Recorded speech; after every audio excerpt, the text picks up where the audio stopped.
మరి అట్లయితే హోటల్ ఎట తింటున్నారు? అన్యజనులు పండించిన ధాన్యం ఎట తింటున్నారు? మరి అన్యజనులు ఆ ధాన్యపు రాశికి మొక్కి తీసుకొచ్చి అమ్ముతారు. హోటల్లో ముందు విగ్రహాలకు ప్రసాదం పెట్టిన తర్వాత అందరికీ వడ్డిస్తారు. మరి అదెట్ట తింటున్నారు అని అడుగుతున్నారు ఈ మోతవర్లు.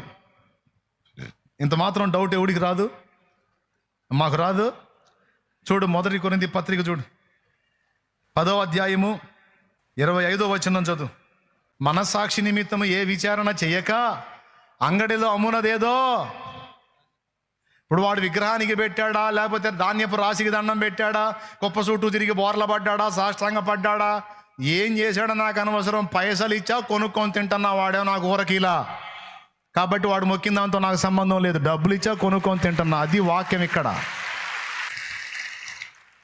దేవునికి స్తోత్రం కలుగును గాక.